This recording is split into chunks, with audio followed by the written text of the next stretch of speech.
Good morning, good evening. Thank you for joining All True Crime ASMR with Jody. Tonight we are going to be reading more of David Koresh's ultimate demise and how the media had a huge part in making him into the villain, and he kind of played into that. So we are on chapter 3 in the book, The Waco Siege, An American Tragedy by Jack Rosewood and Dwayne Walker. I'm going to give a disclaimer, as in all true crime, that it is not for children under the age of 14, and even then, viewer discretion is advised. So, tonight I'm going to do something a little different. I am really tired, so I'm not going to show a video of me, but just of my voice. So please sit back and relax. Enjoy the sounds, and hopefully my voice will put you to sleep as we listen to a few chapters of David Koresh and the Waco Siege, Part 2. I don't think there'll be any more than 3 parts, so we won't have to worry about that. Okay. Now, chapter 3. A villain made for the media. It is what it is titled. In 1993, David Koresh was portrayed by the media outlets in a negative light, to say the least. A freak, deranged cult leader, and the Waco in Waco were just some of the adjectives that most average Americans use to describe the French Davidian leader. But here's the thing. The depiction of David Koresh was very one-sided. And the problem was that there was only 2 journalists that were actually investigating this at the time.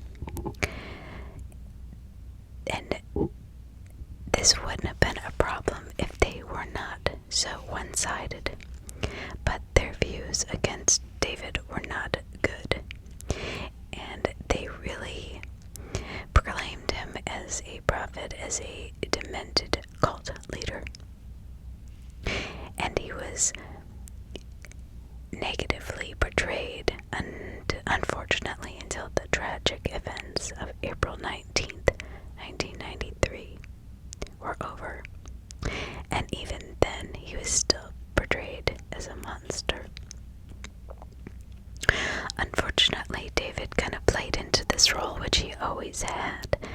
I mean, he always played the kind of rebel, come with me, go against, the traditional ways of the church. So there was a little bit of that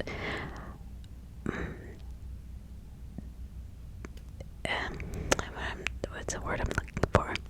The thought process that he was the bad boy. He was the guy who was going to change it all and make it like he wanted it to be. Well, I don't know if you saw the first video, but remember when I said that I believed his downfall would definitely be when he decided that Everybody's wife was for him, and all the men had to stay celibate. They could drink beer and chill out and play their guitars with him, but they couldn't have sex with their wives. Only he could. So that's a problem, and I thought it would be. And that is basically what happened. This disgruntled Davidian, or ex-Davidian actually, who was pissed at David for basically taking his wife from him and leaving him relationshipless and sexless.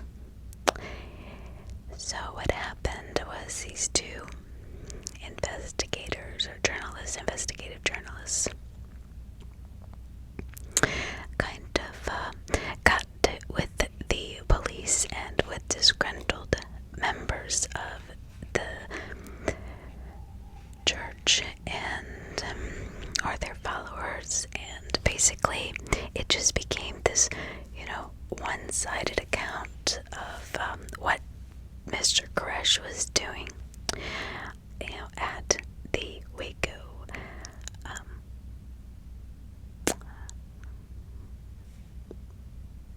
property.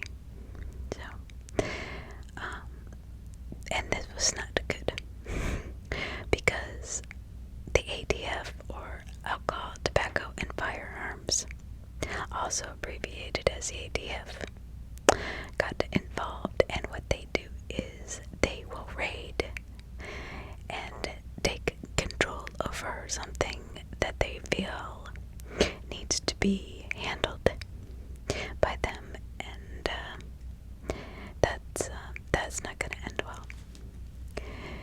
And the ATF really shouldn't have gotten involved, as later reports would show, because these two journalists were really going against David completely, and they would seek out these people that did not like him. And anybody can find people that don't like them, and they can kind of make it very one-sided. Like I always say, there's his side, her side, and the truth. So be careful whenever you're watching the news or reading that whatever channel or whatever book or whatever piece of media you are reading, that it is very two-sided or three-sided. I mean, it shows everybody's perspective. Perspective is reality. So I'm gonna hold on. I apologize for the noise here, but I want to raise my microphone up. It's hurting my back. I work these weddings and parties, and I had to work till 2 in the morning and then get up early, so I'm a little tired and sore. But I'm excited to continue with this, so let's get on with it. So, infuriated, this disgruntled Davidian or ex-Davidian, Mark Broholt, was infuriated that this man was taking over his wife, even though his wife was in Australia. He was still pissed. And here's the thing. Broholt attempted to start his own breakaway sect in 1990, but was ultimately not successful. So I'm kind of feeling a little bit of jealousy here when I'm reading through between the lines. He wanted to be the one that got all the women, that told the men they couldn't have sex, that got to steal people's wives, and I think he was jealous of that, which I could see many men being jealous. Like I said before, that is probably the main reason that he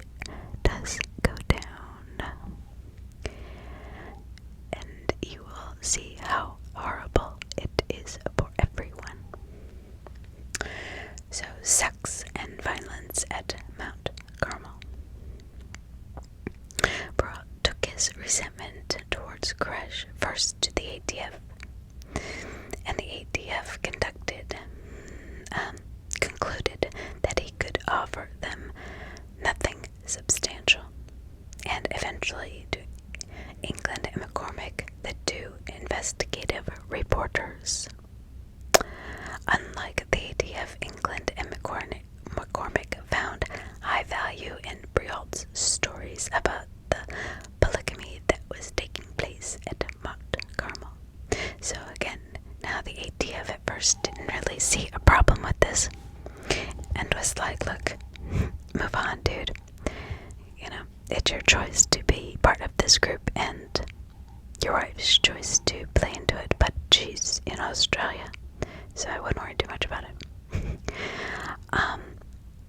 But when he took it to the two investigative reporters, it was a different story. And these two investigative reporters started to write these articles, and the article was titled, it is actually a 7-part series titled The Sinful Messiah. Now, if that doesn't spell everything from Raj's, crazy rebel, crazed psychopath cult leader, I don't know what does. Sinful Messiah. Okay, so, which we find out later on that wasn't really the whole truth. So what happened was, through the interviews that Briault was telling these two reporters about his life in Mount Carmel, they were able to paint a salacious picture of the Branch Davidians that was comprised of ample amounts of polygamy and sex with underage girls. So obviously that would raise some eyebrows. Despite his cooperation, Briault saw nothing wrong with either activity. Alright, so he's kind of a hypocrite here. He's going to them and telling them all these crazy stories and wanting really revenge against David, I guess.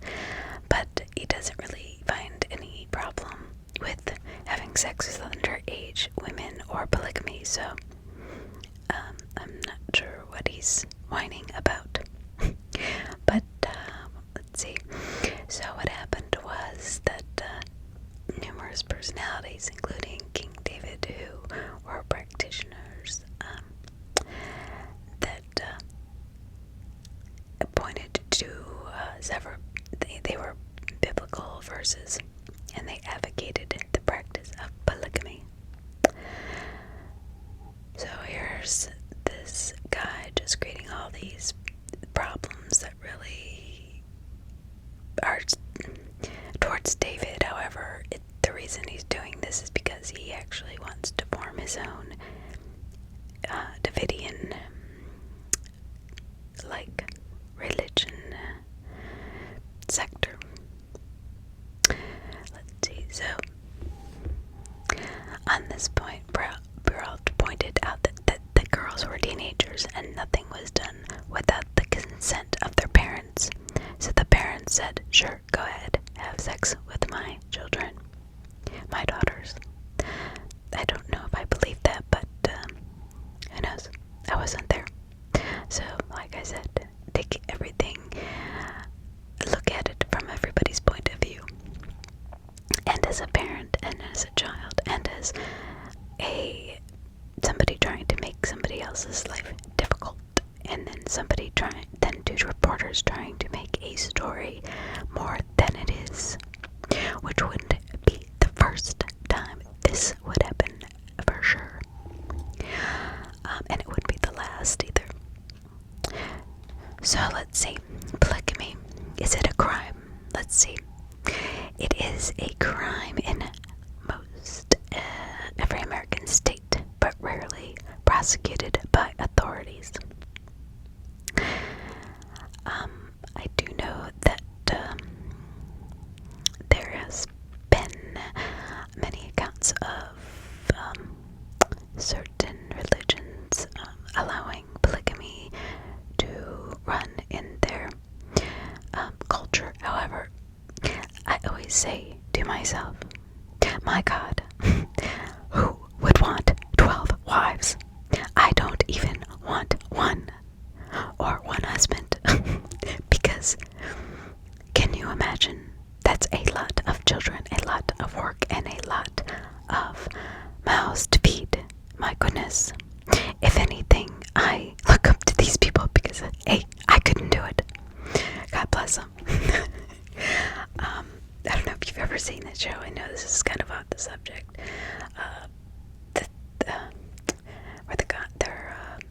husbands, and he's got the 3 wives or 5 wives or something, and it shows they all have, big houses, and they have children, and he's got to support these women, and oh my gosh, I can't imagine, and he's got to spend time with each one, and oh my goodness, honestly, if a man wants to have more than one woman, I would rather have a bunch of women helping me out than have 2 or 3 husbands. I'm just saying, nothing against men. I love my girlfriends. I love, it's so, where it's like, oh, the kid's crying, pick it up, okay, we're eating dinner, and the women just, we're just kind of, we're wired the same, so it just makes it easier. So, heck, I wouldn't mind having a couple extra wives to help me out. Let's see. So, alright, so now what's happening is that England and McCormick, the 2 investigative reporters, are starting to really get the attention of the ATF, and it's like raising eyebrows here. It's like, okay, all these things are being said. Now there's weapons involved. Oh God. So assault weapons and machine guns. So these are the reports that are coming into the ATF through these 2 investigative reporters. Now, a shotgun can be classified as an assault weapon if used against someone, and the term machine gun is equally ambiguous. So the other side of the sinful Messiah, in the end, England and McCormick cannot be faulted, obviously, for appealing to sensationalism in order to sell their series. But they can be blamed for failing to present a truly objective image of their subject. So, as a journalist, it's really, you can't fault them for sensationalizing a little bit, but they have to have all accounts of both sides. They can't have all of the police that were against them and all the people that were felt slighted by them, or their wives were taken away, or people that didn't like that his music wasn't their kind of groove or whatever. You've got to really have everybody's side, or you don't really have a story. All you have is a tale. It's just a tale. You're telling a tale of one side of a story. That'd be like, I go and somebody said I killed somebody, and the judge just heard their side of the story and never even asked me if I did it, or if I had an alibi, or had any proof that this was not true, and just put me in jail or put me on death row for listening or accepting that one side of the story. So, was he really a sinful Messiah like these 2 were saying? Well, let's see. So, in Sinful Messiah series, England and McCormick committed numerous errors that would have gotten a college journalism major a failing grade. Well, that's not good, because they got a lot of people killed. At its core, the Sinful Messiah series never presented life at the Mount Carmel from the perspective of David Koresh or any of the followers, of the loyal followers, as mentioned above. Few sources that were used were disgruntled former members, and even then, only 3 were consulted. 3. 1, 2, 3 were consulted. To me, that's almost, that in itself should be illegal, because of what happens. They kill so many people, children, women, completely innocent people. So,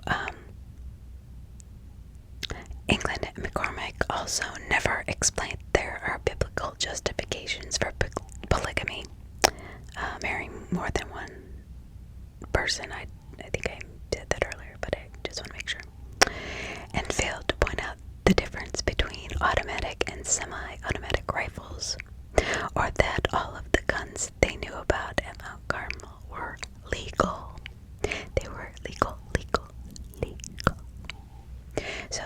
Davidians were legal at Mount Carmel.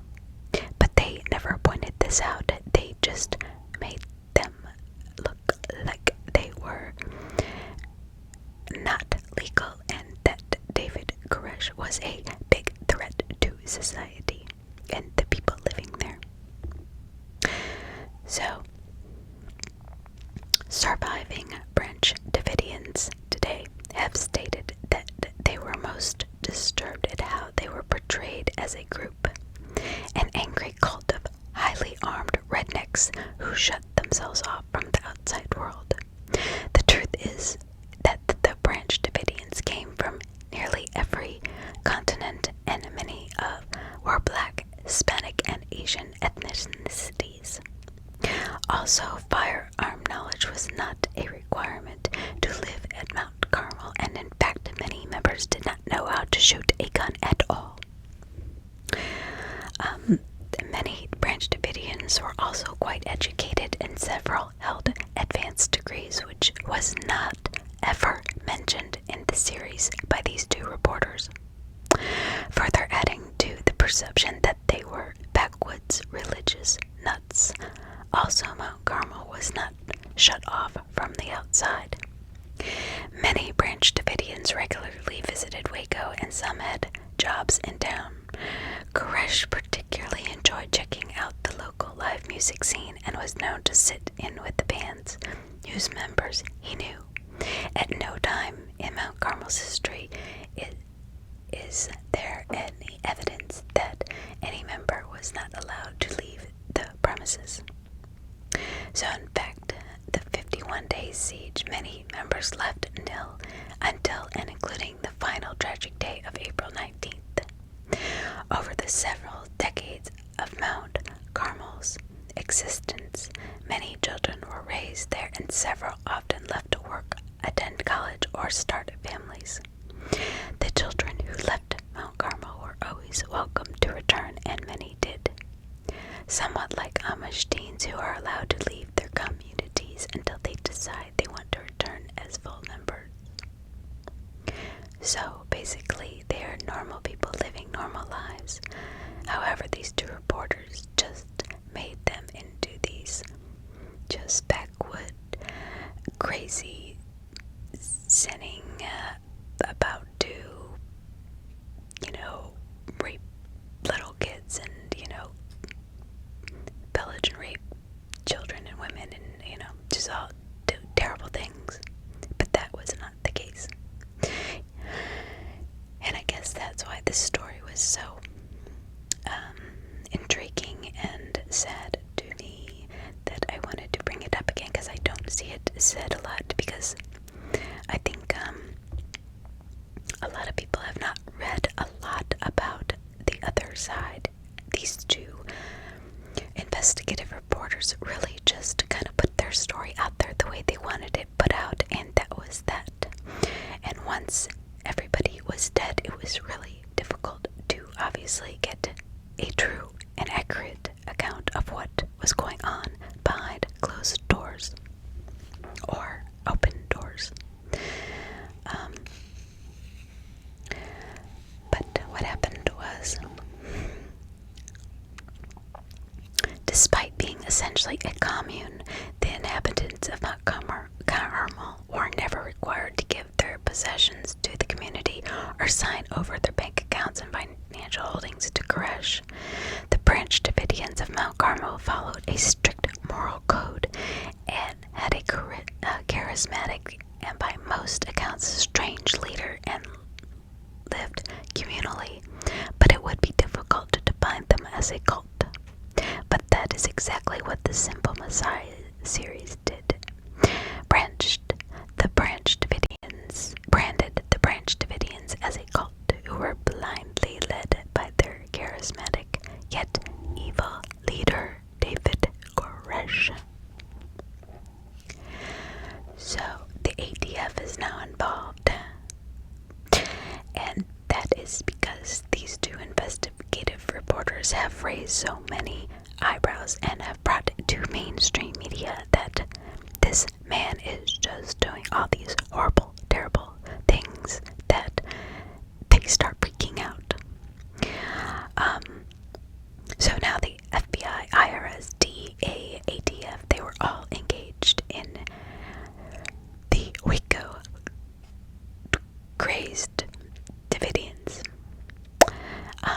was usually not in any news reports, and up until that time was not involved in many high-profile cases.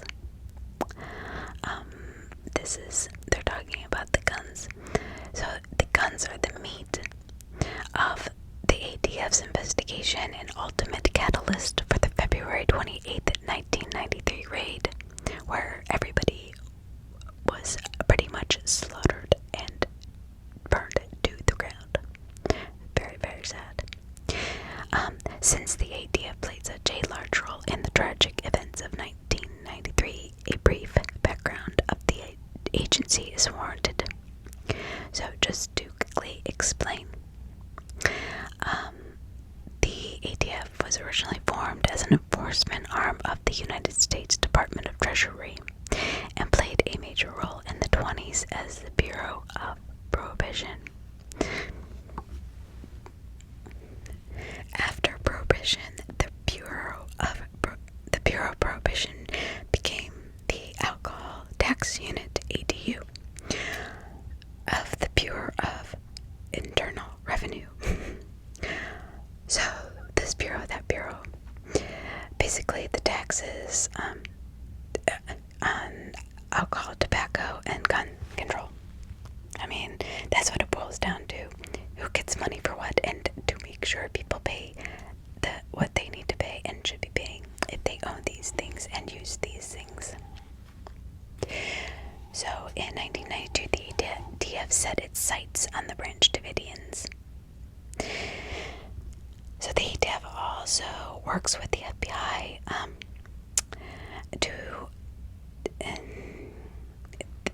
they have the availability of resources that has allowed it to investigate and arrest thousands of violators of American gun laws. So now, this is really what puts everything in motion. The case opens. The ATF's case against David Koresh and the Branch Davidians officially began on July 9th, 1992, after a United Postal Service driver reported that he delivered a box of hand grenades to Mount Carmel. Although the grenades were later determined to be dummies and perfectly legal, the report was to initiate a case against the sect. So, as I'm reading this, I'm thinking, I doubt that any Branch Davidians actually ordered these hand grenades. They were probably sent via somebody that was disgruntled, or even the investigative reporters themselves. Now that's just me surmising, kind of reading between the lines. Because isn't that kind of strange that all of a sudden there'd be like a bunch of fake hand grenades delivered to get more evidence to raid this, Waco, regime there. Yes, it's very, this poor Mount Carmel society. And then there were reports of automatic gunfire emanating from Mount Carmel, so the combination of the hand grenades, even though they were dummies, and the claims or reports that people heard automatic gunfire coming from Mount Carmel just was not good. The ATF to marshal its resources and send undercover agents to the region in order to infiltrate the group. So now they're infiltrating the group with undercover agents. This is not going to end well. I can already see that, and I know what happens, but even without knowing, I can just, this is not going to be good. The investigation of the Branch Davidians was headed by ATF Special Agent Davey Aguilera, who made it his personal mission to shut the group down. So now we have somebody kind of on a high horse here, trying to make a name for himself, or really just take this group down that has been said to be doing all these terrible, terrible things. However, I don't know about you, but I know I don't really see the Davidians doing anything wrong. Matter of fact, what I'm seeing is that they're being set up, to be quite honest. I don't think they were the ones who ordered the hand grenades, the dummy hand grenades, and I don't think that all of a sudden they're going to start shooting automatic firearms that nobody ever heard before, but now that there's tons and tons of reports coming in since these two reporters have been on the job. So, none of this was lost on Koresh and the other Davidians, though, because obviously they were well aware that what was going on. So now this guy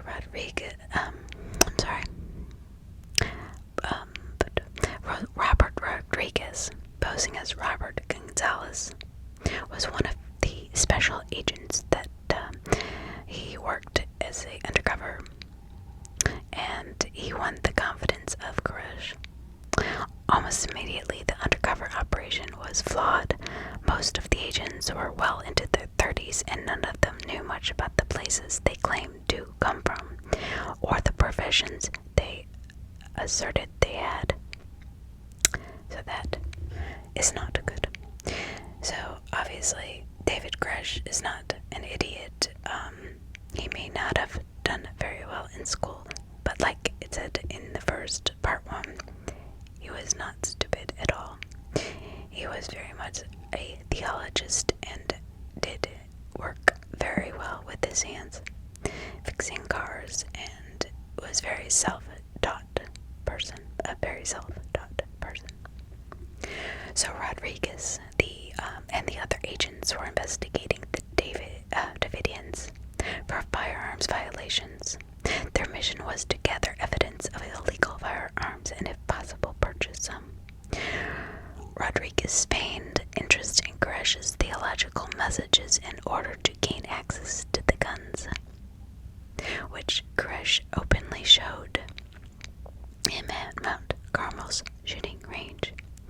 Koresh later invited Rodriguez to shoot guns at the range, who then brought his own gun, despite telling Koresh earlier he had little experience with firearms. Before his death, Koresh related the event to some of the followers. Quote, "Anyway, the guy's telling me that he really doesn't know that much about guns, and that the very first thing he does is he brings over this weapon that, no novice has." Unquote. Koresh and the other Davidians quickly concluded that Rodriguez and his roommates were probably law enforcement. Koresh actually thought that they were probably with the Immigration and Naturalization Service, or NIS, there to pick up the foreign Davidians, who had overstayed their visas. They did not suspect that the potential convert was a special agent with the ATF, which is really sad. Special Agent Rodriguez was raised a Catholic, but he would later admit that his visits to Mount Carmel made him question some of his core theological beliefs. Rodriguez was taken in by Koresh's passion and charisma, and as it turned out, despite knowing that he was a member of some type of government agency, Koresh hoped to convert the man to his cause. A weak case.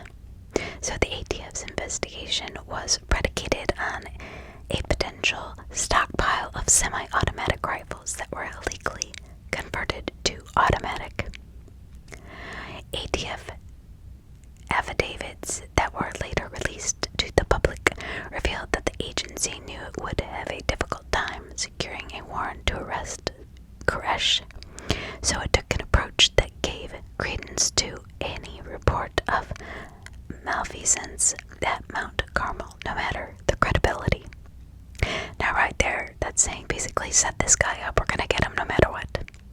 We're gonna make up stuff and we're just going to make him into this evil, terrible person because the ball's rolling and we gotta get it into the goal. Besides the reports of automatic gunfire coming from Mount Carmel's shooting range, which was investigated and closed by the local sheriff's department, a picture was painted of... Hold on, sorry about this. Potential drug problems by Branch Davidian's members. It was stated, so now they're bringing drugs into this. So now they've got firearms, automatic weapons, they're basically raping little girls, and they're now, they have illegal drugs all of a sudden popping up. So, it was stated that Mount Carmel may have been setting for a meth lab and that several members had convictions for drug offenses. Now, this was true. David did bring in people that had previously had drug issues and alcohol issues and other problems, but they were very loyal to their ways and their beliefs, and they did not go back. And I don't think David Koresh would have allowed that a meth lab to be put up in his sanctuary, basically. So the reality is that only a few members had ever been arrested for minor marijuana possession charges, and that there was never any evidence of illicit drugs on the ground of Mount Carmel. True to SDA beliefs, Koresh forbade the use of illegal drugs and only later, as noted above, allowed some alcohol use on its grounds. Remember, he allowed, when he was jamming with the guys, he would allow them to have a beer or two, but that was it. So Branch Davidian David Thibodeau, who survived the siege, best summed up Koresh's philosophy towards illicit drugs.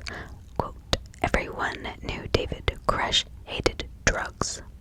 Charges that we were assembling an arsenal of weapons to be used against the government was equally off base. We had nothing to hide. In fact, weeks before the raid, Koresh offered the ATF the opportunity to come out to Mount Carmel and inspect the compound." Unquote.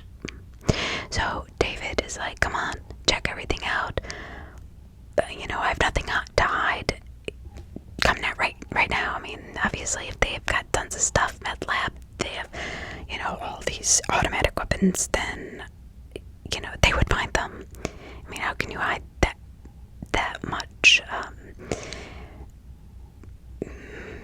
just that much illegal contraband, Anyway, so, in the reality, David, the Branch Davidians did in fact own quite a large arsenal of guns. However, they were all for monetary reasons, and they owned them personally, and they were legal. They were not these crazy militia type weapons that the ATF and the undercover agents were claiming, and definitely not the sensationalism, that one-sided sensationalism that the investigative reporters were putting out into the public's ears, eyes, and beliefs. So Koresh and follower Paul Fata became regulars at the Texas gun show circuit during the late 1980s. Well, down here in Florida, we have one every year. I've gone. Doesn't mean I own an arsenal of, illegal weapons. The men were strong believers in the Second Amendment and believed that they would need them when the prophecies of the Revelation came to fruition. Koresh and the other Davidians also learned that there was money to be made buying and selling guns at gun shows. That's totally illegal. There's nothing wrong with that. All of those guns have to be registered and accounted for.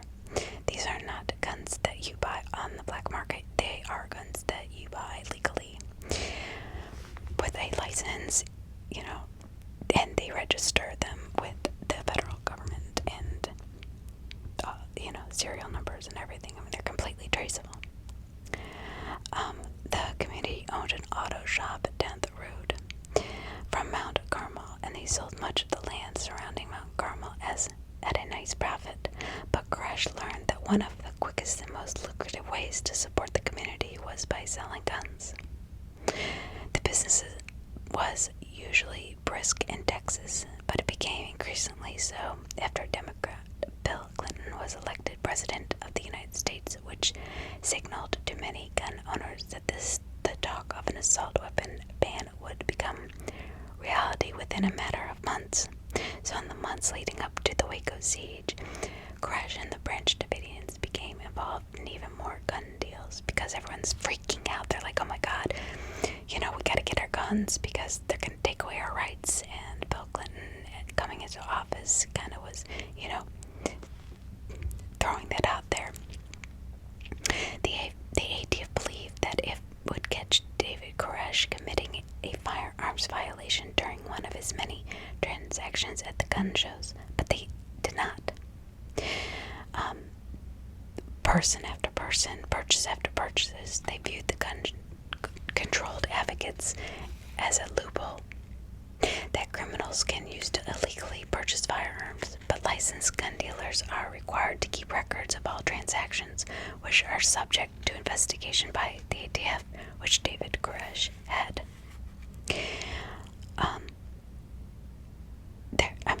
Literally, there was nothing that they had no probable cause to do what they did. I mean, that's what I'm reading. That's what I'm taking from this, that this did not have to happen. So, McMahon, under the premise that he had made either illegal or undocumented gun deals with Koresh, so there's an informant now that has been thoroughly, disgruntled by Koresh, and now he's saying that, I've made all these illegal, undocumented gun deals with him, and the ATF thoroughly searched McMahon's home and records and could find no crime. While the ATF was conducting this search, McMahon was able to call Koresh.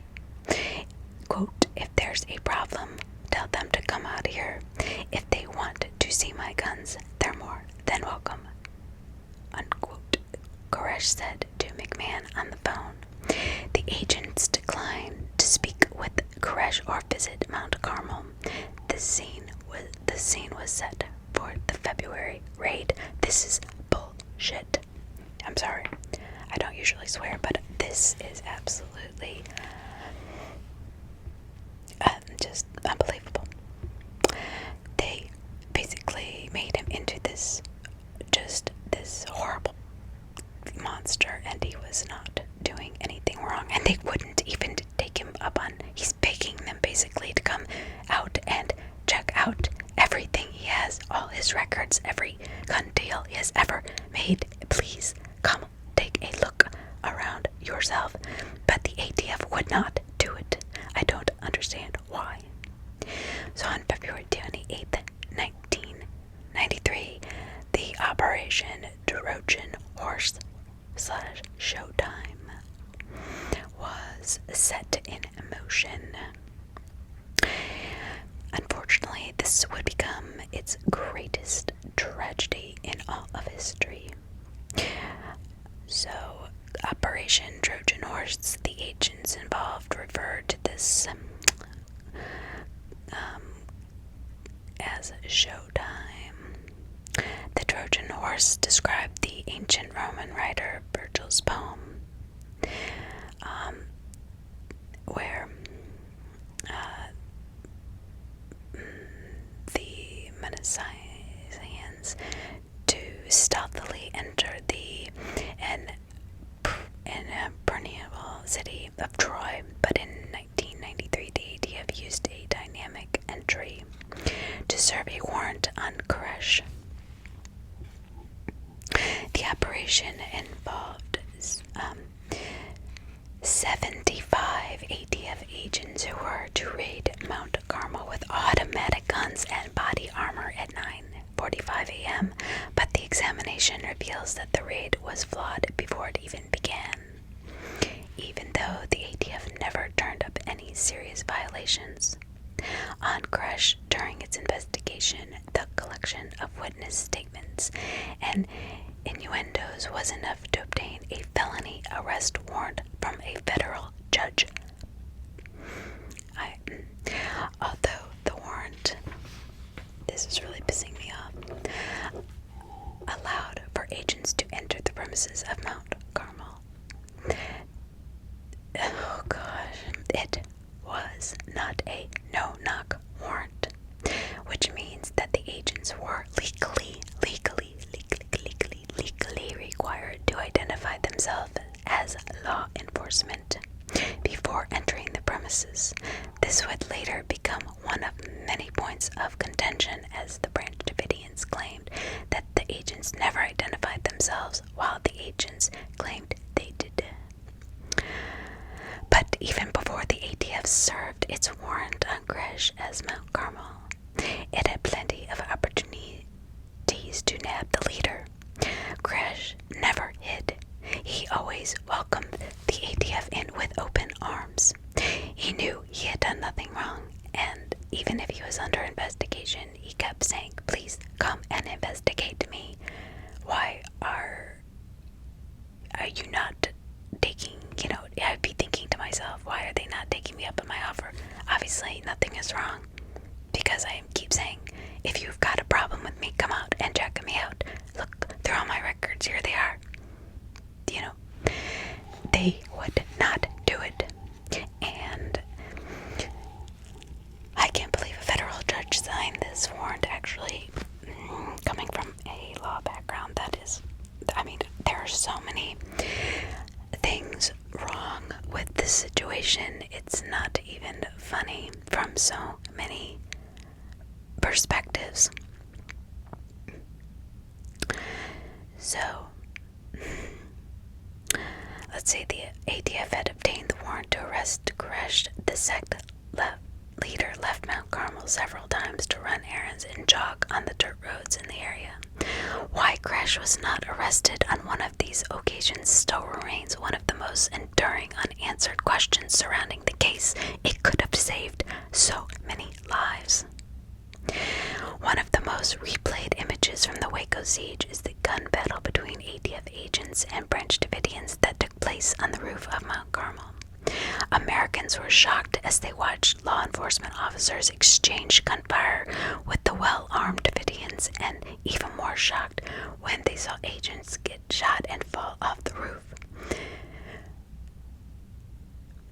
The gun battle on the rooftop was only part of the overall battle and actually happened after an initial firefight took place at Mount Carmel's front door. One of the primary controversies concerning the Waco siege, and that has spawned numerous conspiracy theories that still resonates today, concerns who fired the first shots. The ATF claims that they approached the front doors and identified themselves. They were immediately fired upon from inside Mount Carmel, which I do not believe, because David Koresh kept saying, "Please have them come check me out." So he was in some ways expecting the ATF at his front door. I don't think he would just open fire on them if he had nothing died, which later they proved that he didn't. So I do not believe this at all. I think it was a way like CIA cover their asses anyway. Both agreed. Here's the funny thing. The Branch Davidians countered that the ATF agents fired the first and never identified themselves. Obviously, there is a large gap between the two sides, although both agreed that the first shots were fired through the front doors. So I'm thinking, I highly doubt David Koresh and his followers are just standing at their front door with a bunch of guns because they don't even know this is going to happen. So I'm thinking that it was probably the ATF who fired the first shots, especially if it was at the front door. I mean, if you don't know you're going to be raided, you're not going to answer the door by firing a bunch of shots at law enforcement. Come on. I mean, that's crazy. And I don't know how, honestly, that now after I've read this and I'm rereading this to you, I can see how the media really, oh my gosh, they just decided that David Koresh was the devil, and no matter what he did, he was going to lose because they had labeled him a terrible, terrible person, and starting with the disgruntled followers and then to the ATF and the FBI, and now we are on February 28th I remember watching this too, watching this horrific battle. It was like the Wild Wild West. It was crazy. But the truth was, you couldn't tell what was going on. You could just hear the commentators. It was like watching a football game without, the line plays or like from really far away. If like you're sitting up in the nosebleed section and you can just, what they're saying, but you're like, gosh, that didn't really look like a running play. That looked like a tackle. Look, I'm confused. That's what it looked like. It was like, what's going on? I'm hearing one thing, I'm seeing another. It doesn't, something's wrong. But you believe what you believe. I mean, let's face it. This is so sad. So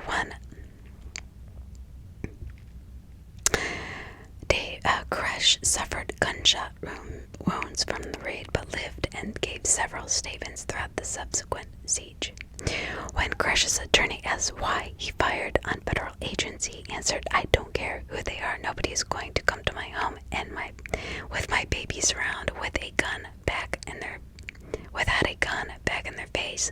That's just the American way, and I can't disagree. If somebody's gonna come into my house with my kids and my wives and whatever, the people I love, and just start shooting, I'm gonna shoot them back. I don't care. He didn't know who they were. It's like, okay, I hear shots coming from the front door. I'm gonna grab my gun, or I'm gonna defend my family because I love them and I want to protect them." I think that would be any father's or mother's first reaction, especially if he didn't know that these were federal agents.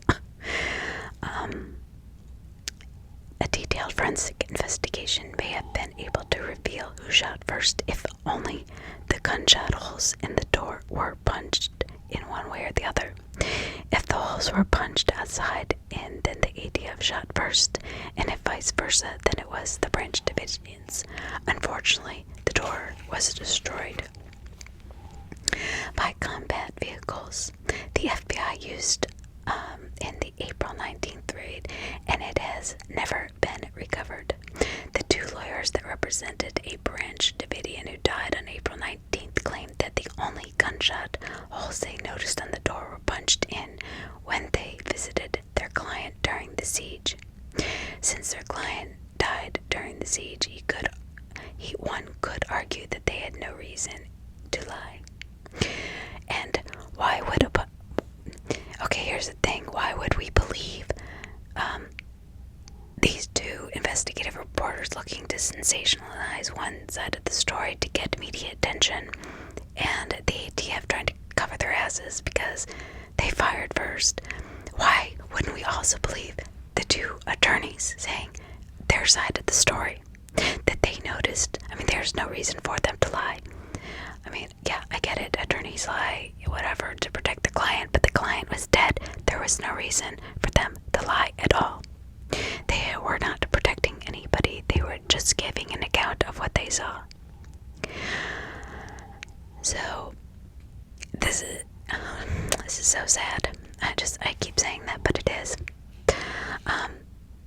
The missing door fueled many conspiracy theories, and continues to do so as proponents of such ideas argued that the door was purposely destroyed to conceal evidence that would have absolved the Branch Davidians.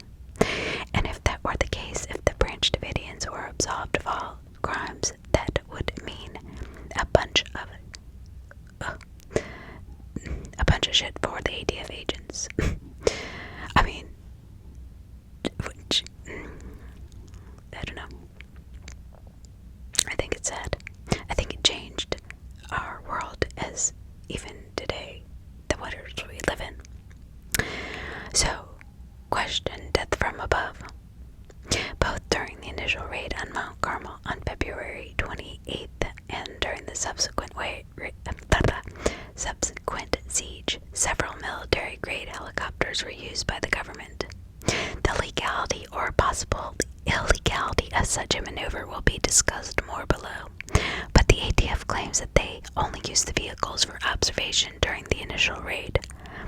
The explanation seems entirely plausible, but witnesses claim that several shots were fired from more than one of the helicopters.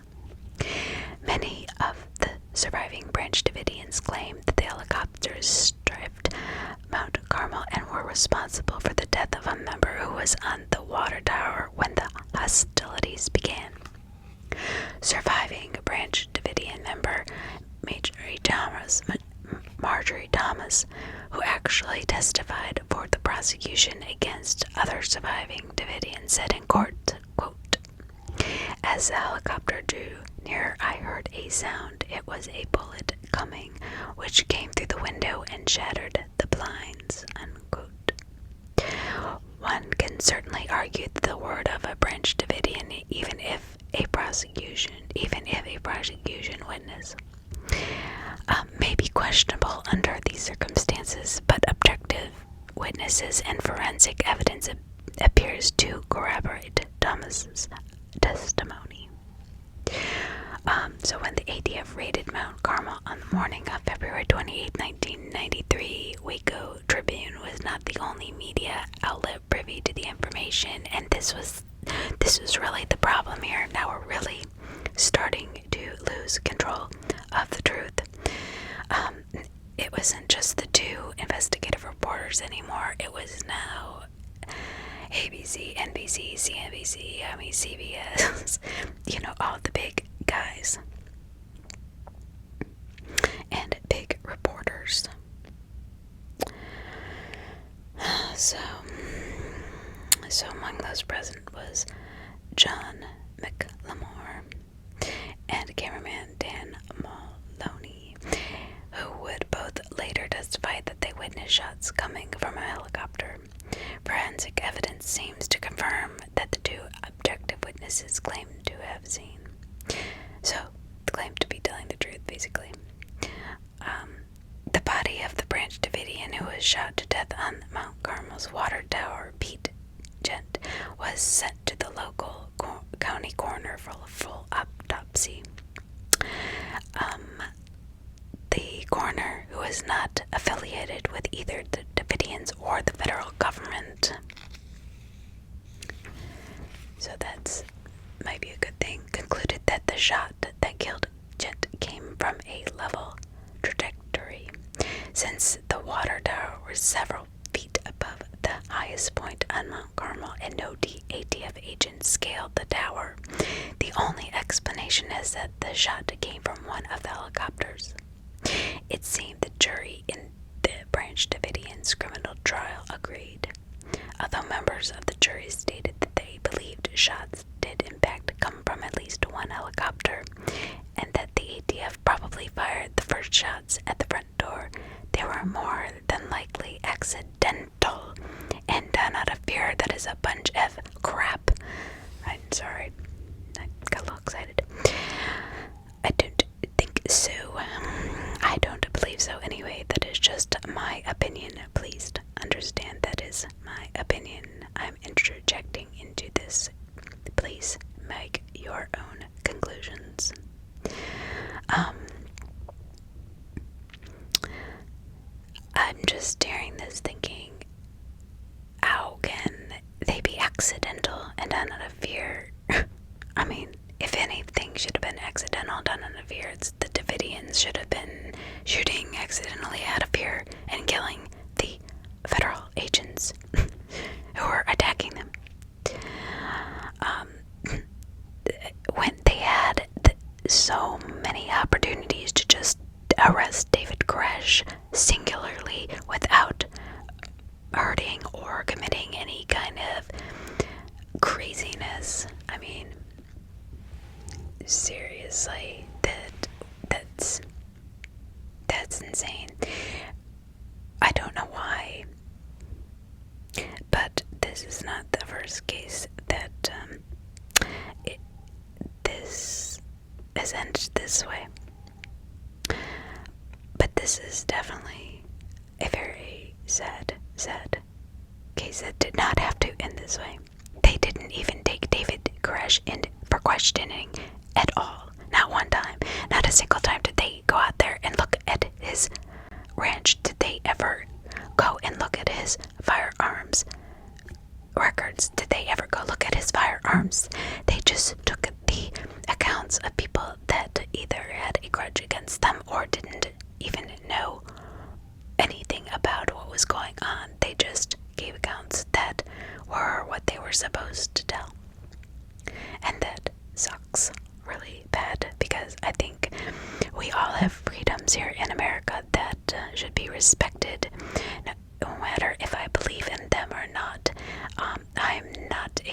I wouldn't be a Branch Davidian, but I do believe that they had rights, and they had rights to live the way they wanted to, as long as it was within the legal bounds of our Constitution and our Bill of Rights. I don't think we have the right to break them just because they're federal agents. You cannot just start making up your own Constitution and Bill of Rights because you feel like you have the power to do so. That's not how this country is run. It was designed to be run, for sure. We are the land of the free, right?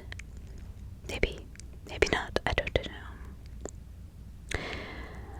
So, this is what happens, the botched rooftop entry. So now, as we're all watching this on TV, ATF raid on Mount Carmel was to be essentially three-tiered. A group of agents who had stormed the front simultaneously with another group scaling the side of the building and then entering through a rooftop window. Jesus, what the hell? I'm sorry. I mean, don't you think this is a little bit overkill? They don't even know what is going on in there yet, and they're sending in a dang, like, mob. Oh my gosh, it's like, I just rub my head. This is nuts. Sorry. The logic was that the group entering through the roof would seize any weapons the Branch Davidians had stored before they had a chance to use them, thereby effecting a successful arrest. For God's sake, they could have had a successful arrest 6 times that day, but instead they had a scale, like they were, Jason Bourne. What the heck? They had to scale the roof and go in through the side and in the front door and on the rooftop and in the water. What the heck are they doing? Jeez Louise. I mean, they act like they're attacking a cartel that had been, dealing pounds and pounds of meth and heroin across the states or something, and dealing illegal, AK-47s and whatever, cop killer, devices, and they have all this in proof and pictures, like they have done in the past. I mean, this is crazy stuff. The agents who conducted the rooftop were brought there to target by pickup trucks pulling cattle cars that contained the agents and ladders they used to scale the walls of Mount Carmel. At first, the maneuver seemed to work well, but when the first 3 agents went into the complex through a rooftop window, they were met with heavy resistance. Surviving agents claimed that the shots came from all directions, which appears plausible since the walls of Mount Carmel were constructed with cheap plywood. So basically, what they're saying here is that it could have been their own people killing them. I mean, so the other agents that were shooting in the front door could have been shooting the people coming in through the roof and scaling the sides of the house, obviously, because it's just made out of plywood. I mean, they're just basically raining bullets into this house. The video footage proves as much as shots came from the inside out, but the video also proves the Branch Davidians did not fire the first on the rooftop. The confusion of the firefight inside was probably further exacerbated by the flashbang grenades that the agents used. Not the Davidians, the agents used flashbang grenades. The video footage also shows one of the ATF shot himself in the leg while climbing a ladder. So this idiot shoots himself in the leg and then says he was shot in battle by one of the Davidians. This demonstrates the uncontrollable and dangerous nature of such a large operation. Basically, like I said, bullets were coming in from every direction and not from the Davidians, from their own ATF agents shooting this thin.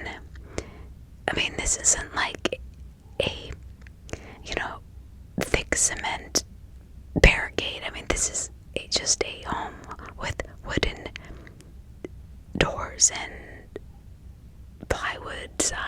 This is not a fortress. This is a home where children and women and husbands lived. So the agents were inside.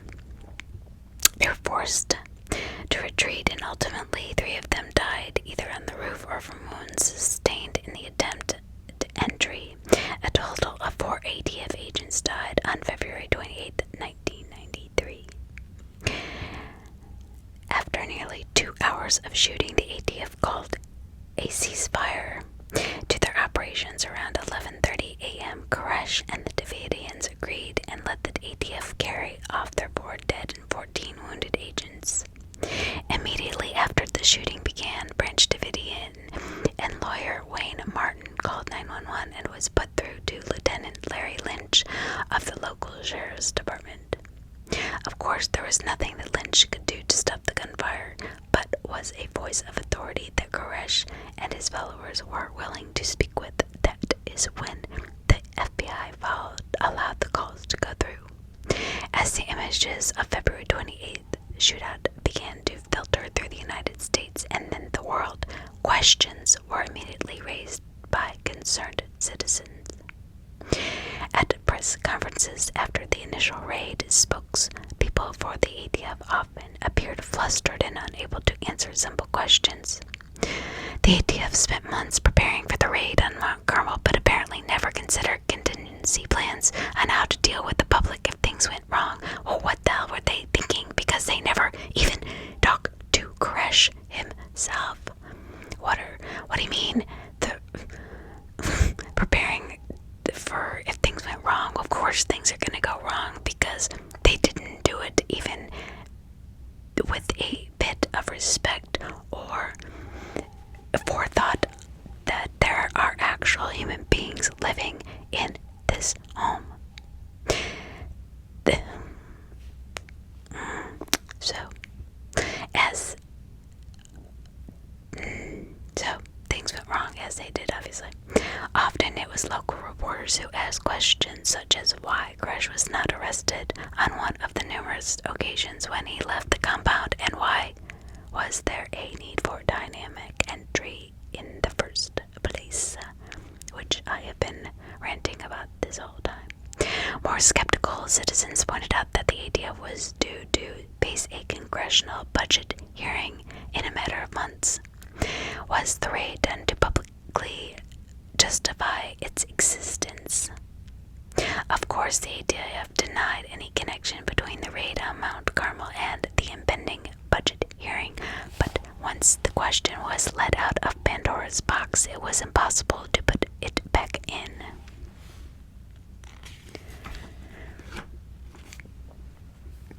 The FBI takes over. I'm going to finish this. This is fascinating. So I hope you're as enthralled in this as I am, because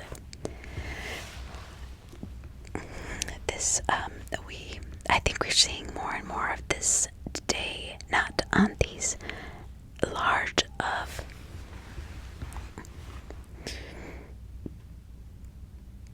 scale, but definitely we're seeing more and more of this just assumption and the falsifying records and evidence to get either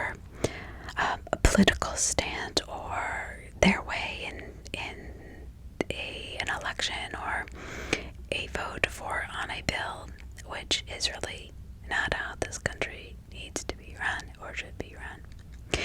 The superior resource that the FBI allowed it to have its own specially trained SWAT team, the Hostage Recovery Team, HRT, and agents who were trained specifically as crisis negotiators. The FBI was more of a brand name than the ATF in 1993. Virtually every American knew what the FBI was, unlike the ATF, and most people had a relatively positive view of the agency. They investigated and arrested bank robbers, gangsters, and even spies, but by the time the FBI arrived and became involved in the Waco siege, it had recently suffered its own public relations debacle.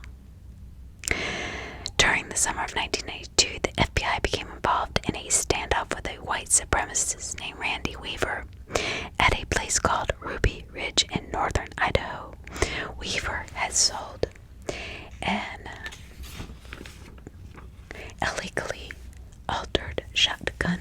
Too much of the barrel had been sawed off to an informant for the ATF, which led to the ATF attempting to turn him into an informant. When Weaver refused, he was charged with a felony.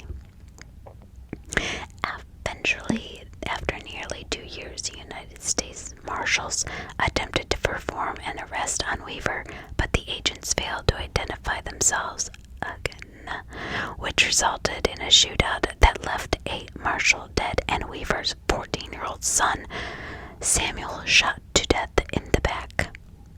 In the Weaver case, like the Waco siege, the FBI was called in, which resulted in more death when FBI sniper Lon Horichi shot and killed Weaver's wife Vicky. Weaver and family friend Kevin Harris were charged with the murder of the marshal, but eventually cleared of all charges. Interestingly, Horichi was also present at the Waco siege. By most accounts, the FBI did not want the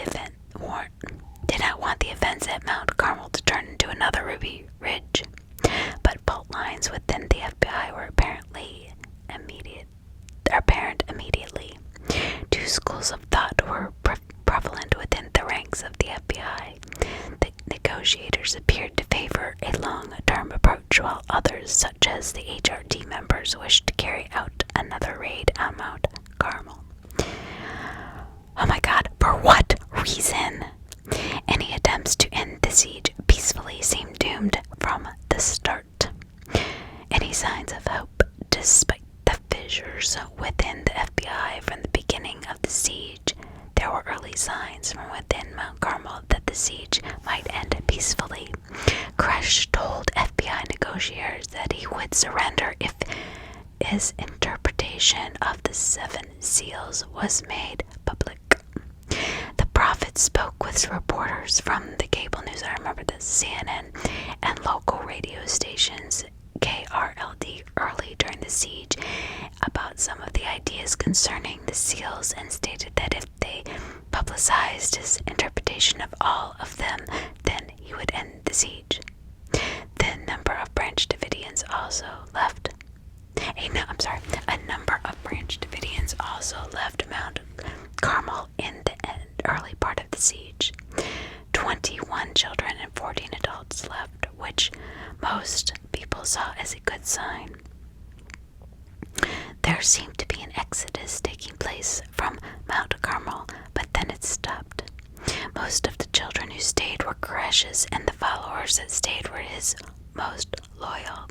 They were not afraid of death, as to them that would only fulfill the prophecies that Koresh preached in his sermons. The resolve of those who stayed was hardened even further when then later they learned that the adults who surrendered were charged with sundry felonies, and the children were sent to foster care. Oh, that is such bull. Also, Koresh began to vacillate concerning his message, and if he would even reveal it if given the chance, because now he's probably pissed. I would be. Okay, so the people did surrender. Their kids go to foster care and they're arrested with some felony okay, well, whatever. I don't know. I'm not gonna say anything. The FBI attempts to end the siege, turned days into weeks. Many in the government became anxious and searched for ways to end it. Eventually, the school of thought within the FBI that favored another raid eventually triumphed, but it appeared that it was more of a process to arrive than a sudden decision.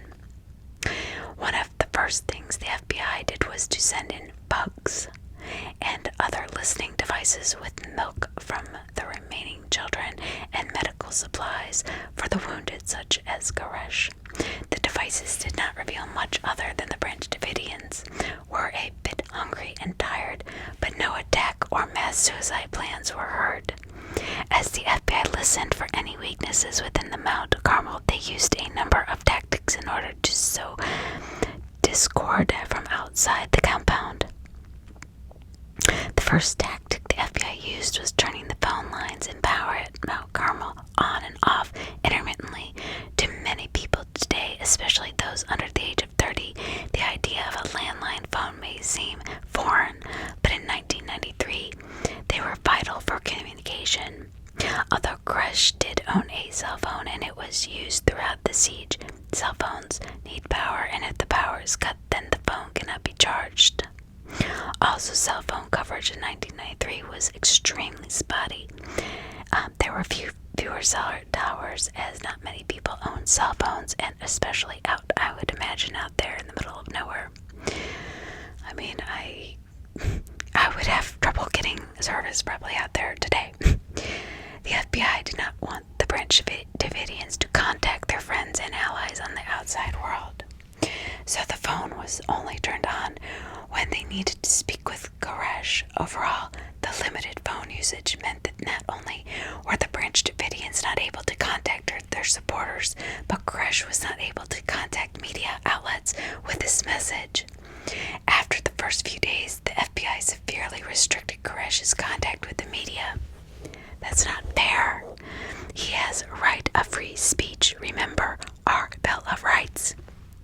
When the FBI cut the power to Mount Carmel, it had less of a negative effect than intended. For the most part, the Branch Davidians lived a fairly austere life in the confines of Mount Carmel.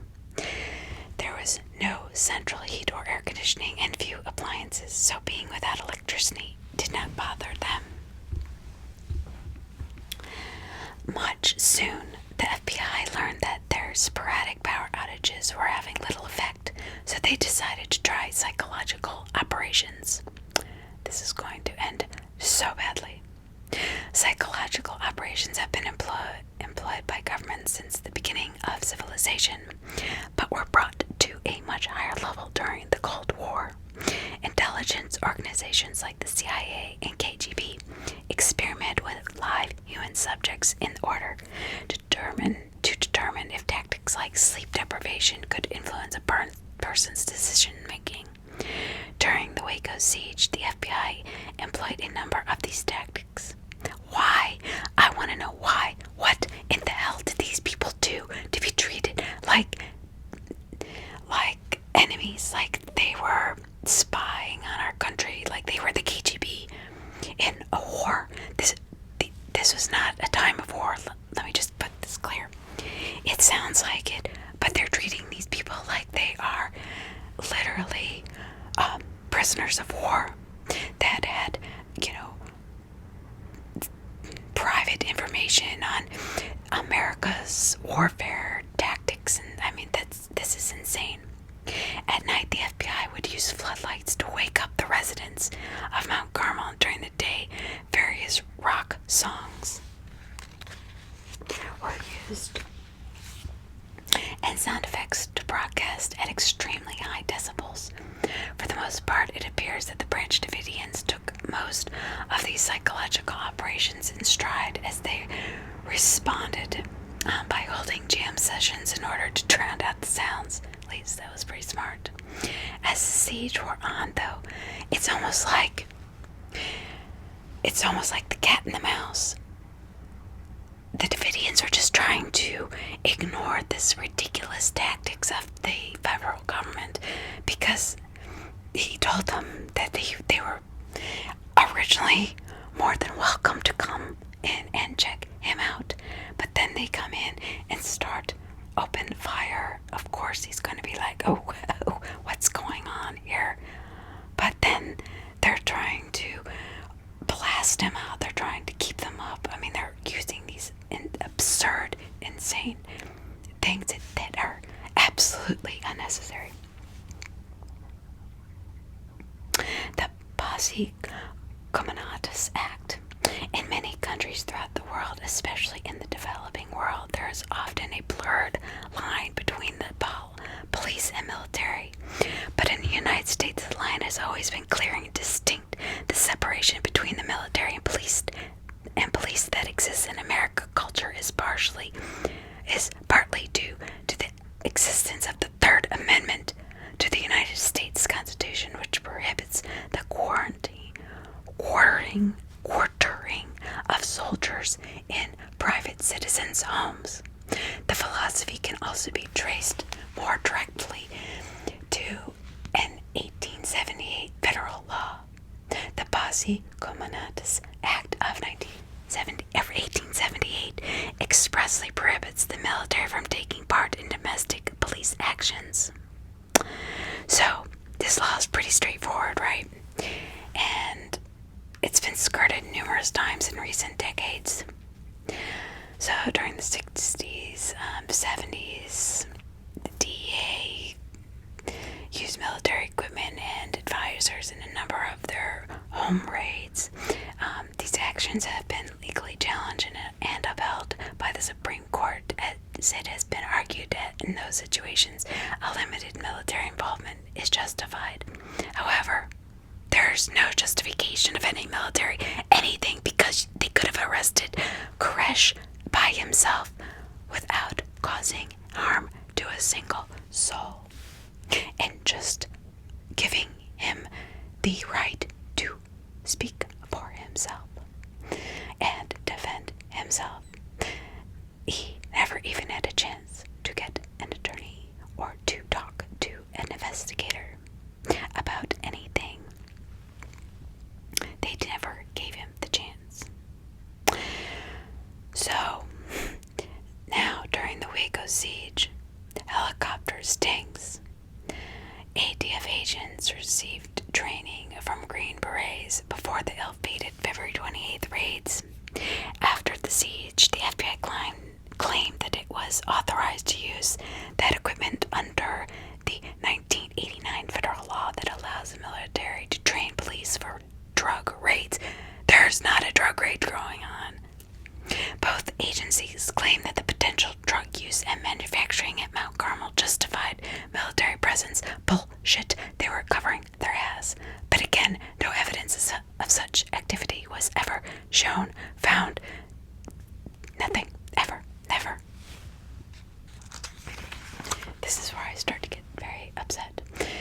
Use of military equipment by both the ATF and FBI at Waco continues to raise serious legal questions, even to this day. But an examination of the negotiation tactics by the FBI also reveals some serious flaws in the agency's crisis strategies.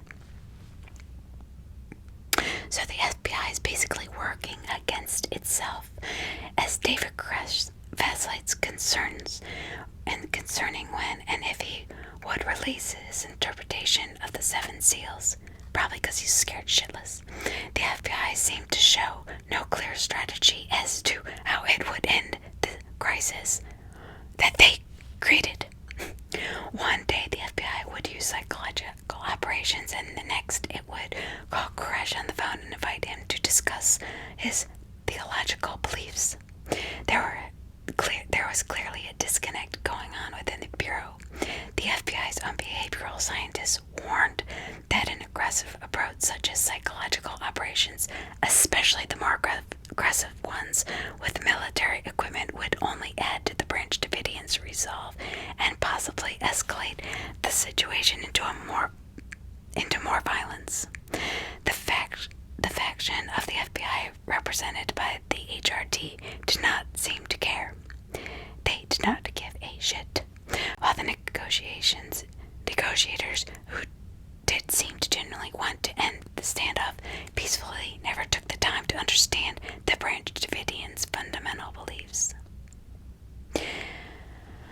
So, some biblical scholars were called in by the FBI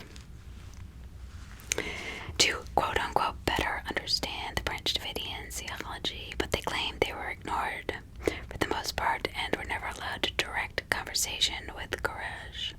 So they weren't allowed to directly talk to him. And again, the agents believed that the 7 seals were, quote, sea-going creatures with whiskers, unquote, and did not care to learn even the basics of theology. Basically, they just wanted to go in and kill them and get it over with because they were being harassed by these investigative reporters and then by citizens believing the investigative reporters and everybody causing them a big freaking headache. So they wanted to end this and go home and go back to their nice little homes in the suburbs with their families and have dinner. That's what I'm hearing. So, outside support for the Davidians, constitutionalists and right-wing populists, they came. People tried. They really tried to collect this, Branch Davidians as collective constitutionalists. They were not then or now one single group organized that claims to speak for all constitutionalists, and the very definition of who or what a constitutionalist is actually somewhat amorphous. So, alright, so for the most part, they were there basically, to cover the ass of the United States Constitution and the FBI, and, to show that they gave a shit about our Bill of Rights. And in many cases, the Constitutionalists disregarded any amendment after the 10th, and they see those as incursions on freedom and political rights. So, unfortunately, the Constitutionalists are almost always right-winged, but remember, Bill Clinton is now in office, and he is a Democrat. So now you've got left against right, and it's not about David Koresh anymore. It's about politics. It's about the government. It had nothing to do with these innocent people, I believe. So, all these constitutionalists were arguing their side of their story, had nothing to do with Branch Davidians or David Koresh, and it just got out of control.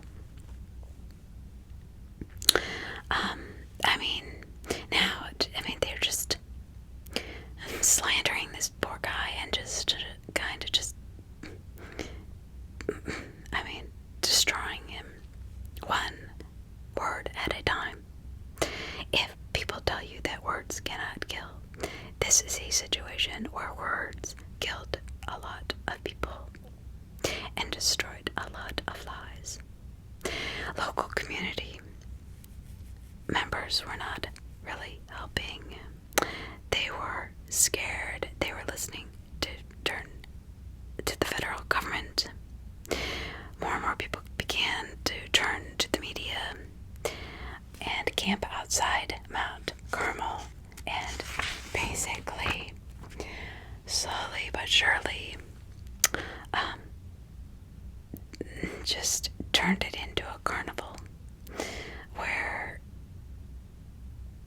people from all of the United States just either stated their support for the besieged Branch Davidians or their disgust with the federal government, or on the other hand, the people in the area and the FBI and all these people against the Davidians. So you've got two people, and then you've got these poor innocent people inside this little house just being basically tortured, even by people who were standing up for them.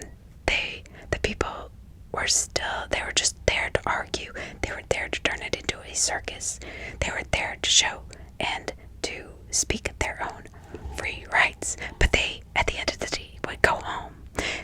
live their lives. They would love their children. They would see their children get married.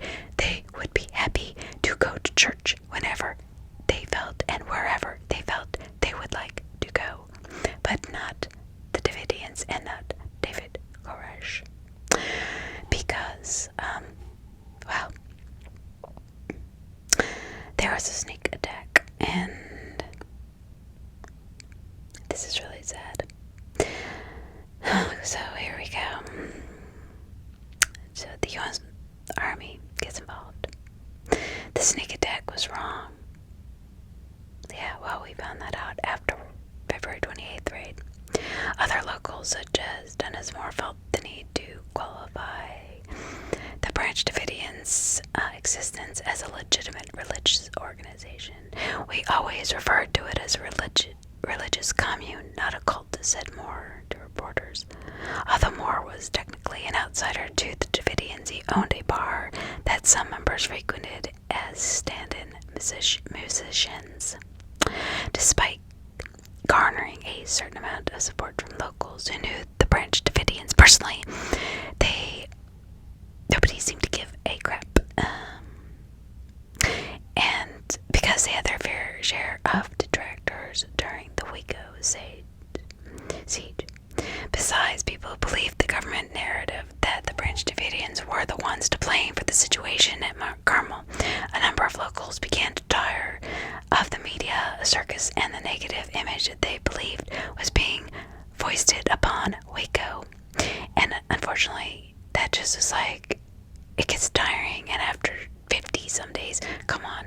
I mean, I don't care who you are, you're just gonna be like, okay, their morals started to wane, and it was expensive, and it was taking a toll on the town, on their local government. I mean, the siege brought hundreds of federal agents and media personnel to the metro Waco area, but as the siege wore on, there was a lack of housing, among other things. And among local area businesses stepped in and offered free meals and housing to visiting agents. These local residents wanted the siege to end quickly so that they could get back to their normal lives and making money, of course, because they were giving out free food to these agents camping out basically in their backyard. But how about these people, these innocent people that are in the middle of this bull crap situation? They did really nothing. They didn't do anything wrong, actually. Nothing ever proved they did a thing wrong. Basically, it was a political power struggle. So, if you can imagine two ends of the political spectrum pulling a tug of war, and the Branch Davidians are that, flag in the middle. That's basically what they were. And unfortunately, the push and the pull, the push and the pull, and the push and the pull finally came to an end. So,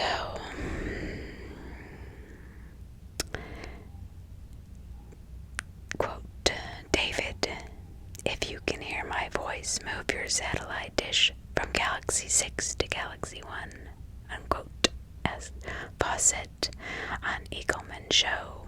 So now we're doing like Today Show and Oprah, or Dr. Phil, basically. David, can you move your satellite dish because we need better service? And Galaxy 1 is a better dish than Galaxy 6. What is going through these people's minds? I swear, people do not think about how other people are feeling. I mean,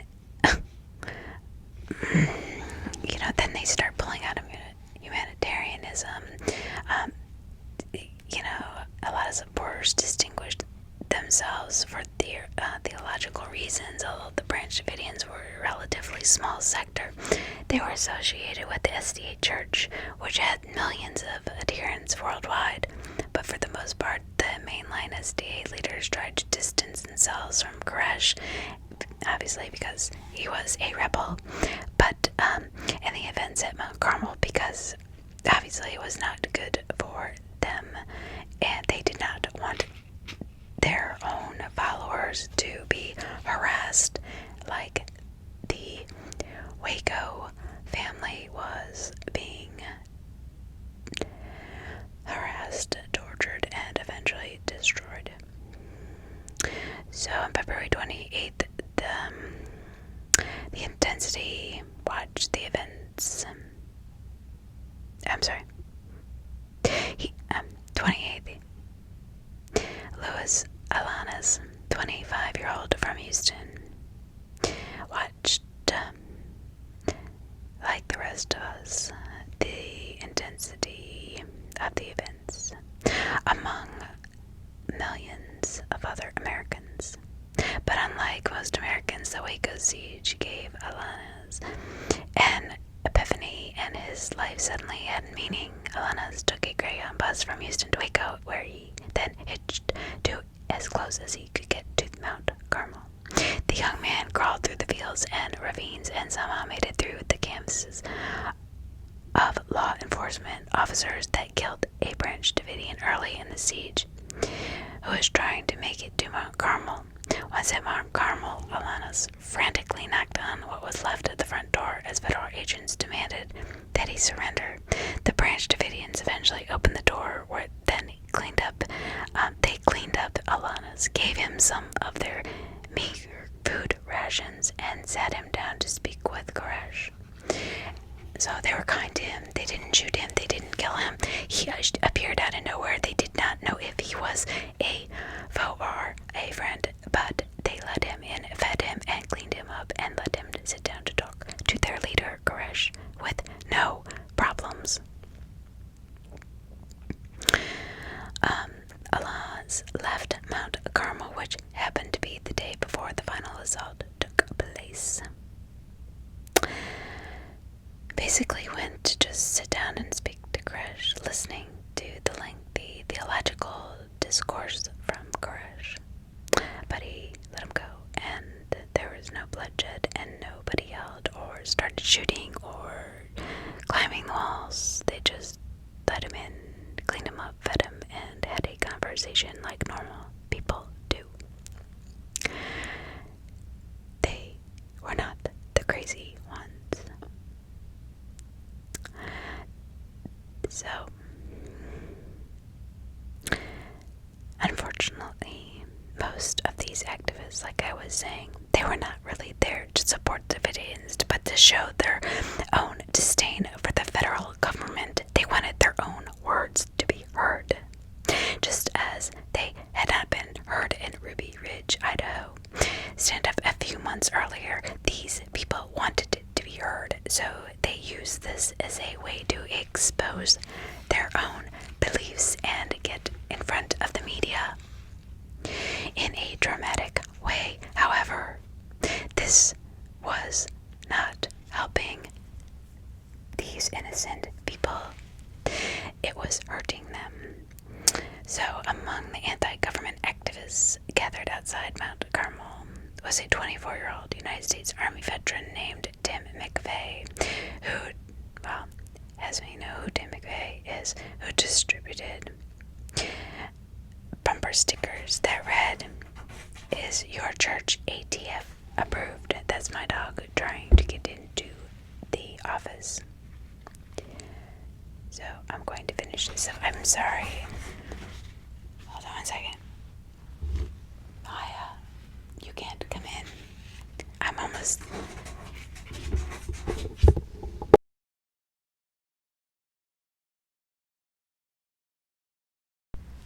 I apologize. So jumping the gun, after nearly 2 months on and off again talks between Koresh and FBI negotiators, wing of the FBI finally won. They decided to use force to extricate the Branch Davidians. But did the FBI act too soon? Evidence shows that Koresh Koresh and his followers may have been ready to leave when the FBI assault took place. True to their SDA Old Testament practices, the inhabitants of Mount Carmel were observing Passover, which happened to end on April 14th in 1993. Shortly after the Branch Davidians' observance of the Passover ended, Koresh told the FBI that God had given him permission to write his interpretations of the 7 seals, and that once he was done, he and the remaining Davidians would surrender. He completed the first seal on April 16th, which seemed to indicate the rest would quickly follow. The FBI negotiators were pleased with Koresh's statement, but FBI agents who favored a raid argued that it was just a stall technique and pointed out that Koresh had reneged on the previous claims that he would surrender. There were also other influences that pushed the FBI towards a final assault. Here's the thing. If I were Koresh, I'd be like, dang, I'm not going anywhere because they're going to kill me. They're going to kill me as soon as I walk out that door. Hell, they killed me. They tried to kill me while I was inside my house. What do you think they're going to do to me once I leave my house? So Bill Clinton, a new president and a Democrat who often was seen as weaker on crime and terrorism than Republicans, did not want to be held hostage by a religious extremist in Texas. Clinton gave full authority to his Attorney General Janet Reno to resolve the standoff any way she saw fit, which included force. Reno later absolved Clinton of any impropriety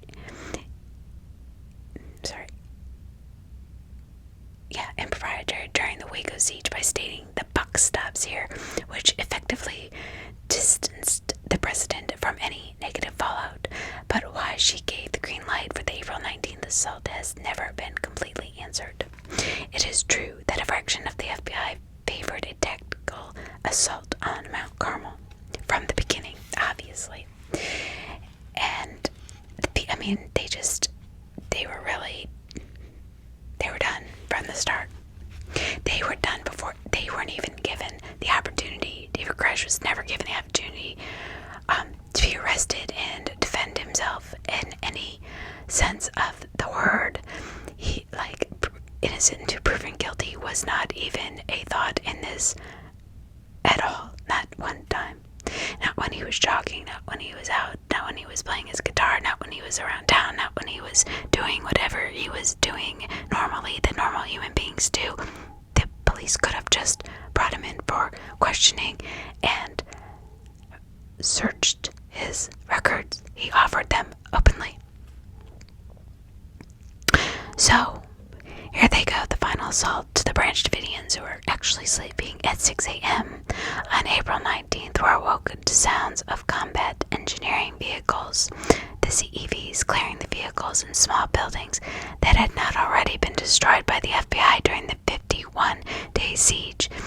The CEVs quickly completed their first test and then turned the primary and most controversial test that they would be used for that day, the insertion of CS gas into Mount Carmel. Oh my God, CS gas is the abbreviated name for the chemical orthochlorobenzonitrile, more common known by its vernacular name, tear gas. Most people are familiar to some extent with CS or tear gas, and is commonly used by police forces throughout the world to disperse riots, and sometimes as a non-lethal tactic to detain violent suspects. Most people are not aware of some of the hazardous side effects of the gas, and it is unstable. I'm sorry about my dog. But I want to just get this closed up here because I've got a really cool story for my next one. It's amazing. So I'm excited to do that one. Particularly how it can easily become flammable. During World War I, both the Allies and Central Powers experimented with weaponized poisonous gas to widely ranging results. For the most part, weaponized poisonous gas proved to be an unstable and unpredictable weapon. For instance, weaponized gas, basically, it was very, very, it was going to blow up. And that's exactly what happened. So, hold on, let me.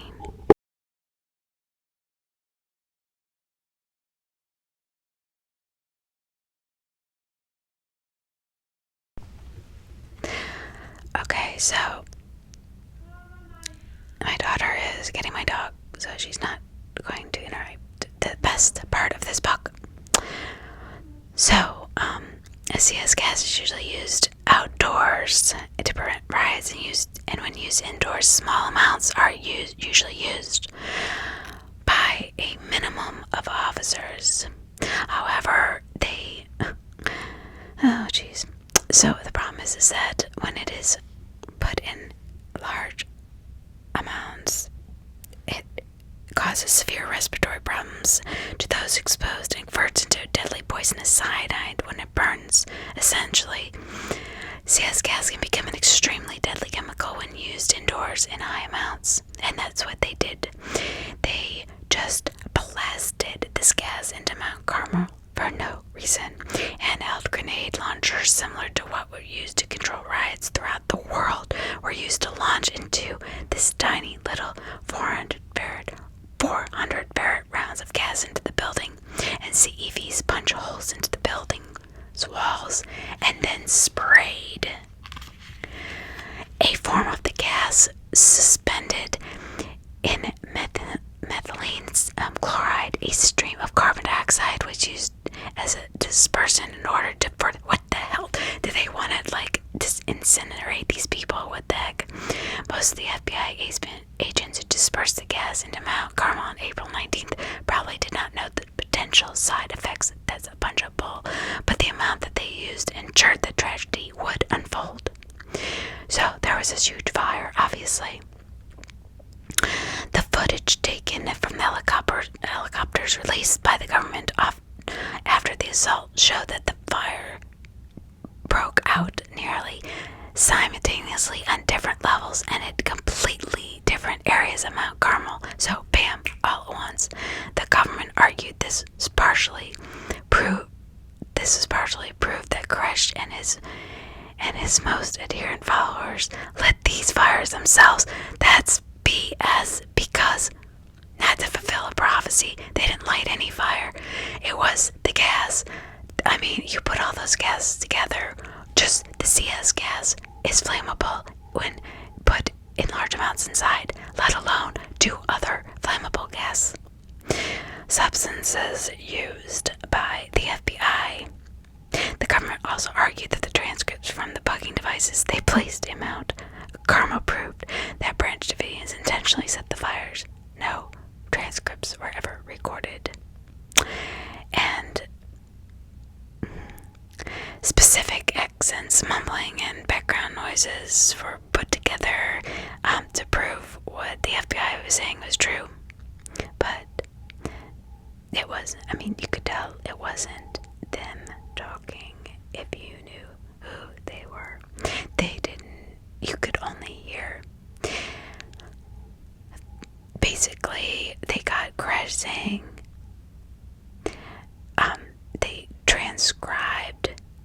the government transcribed Koresh saying that means basically they put words into his mouth, light the fire. But defense attorneys for surviving Branch Davidians argued that most of the recordings were inaudible. One may argue that defense attorneys are not the most objective people, but more recently noted scholar Catherine Weisinger listened to the tapes as part of her own research on the Waco siege and concluded that the files were inaudible. Although the audio evidence may be inconclusive concerning whether or not the Branch Davidians set the fire, the FBI argued that physical evidence also pointed towards their guilt. 9 Branch Davidians exited the compound that last day. 7 of the 9 had accelerants on their clothing, said the FBI.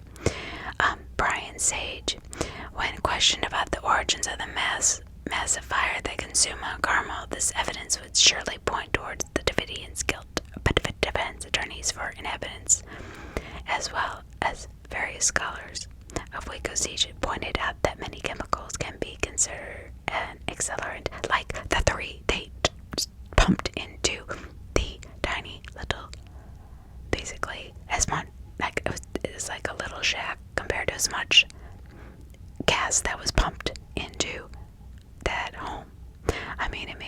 decent sized home, but not, I mean, you're basically, smoking out an anthill with gas for an entire nation. If the Branch Davidians did set the fire themselves, then it would point towards a mass suicide scenario, but that is not true because 9 got out. But apparently were either on fire or had accelerants on them. So more evidence is CS gas as a cause of the fire. It may never be known for sure. The genesis of the fire at Mount Carmel originated, but more anecdotal evidence points towards CS gas being the culprit. As noted above, CS gas has the potential to be flammable when large amounts are used in enclosed places, and 2 specific cases seem to confirm as much. So in the 70s, the same thing basically happened in Los Angeles, and basically blew up the place. Killing most of the people. So I'm not going to go into any of that because that's a different story. But what they're saying is that if you pump enough CS or tear gas into a small area, it will basically, any little spark will light up and it will blow. As the blazing fire began to consume this Mount Carmel, fire trucks from the Waco Fire Department began to arrive outside the complex at 12:20 p.m., but were halted by law enforcement officers. The firefighters are forced to watch the blaze consume these poor people. Over 20 more minutes before they were allowed to go to work, but by that time it was too late. These people were smoldering a pile of ash. Actually, the entire compound was a pile of ash. Immediate results of the April 19th raid. There was a fallout FBI raid on April 19th. It was very severe. 76 Davidians died that day. 76. 21 children ages 15 and younger. 21 children. 21, 15 and younger. 2 fetuses. So 2 pregnant women. 5 Branch Davidians died February 28th during the first raid, and 1 died that day trying to enter Mount Carmel from the outside. The prophet David Koresh was among the Branch Davidians who died. 9 Branch Davidians that survived the fire were promptly taken away and charged with an assortment of felonies. You got to be out of your mind.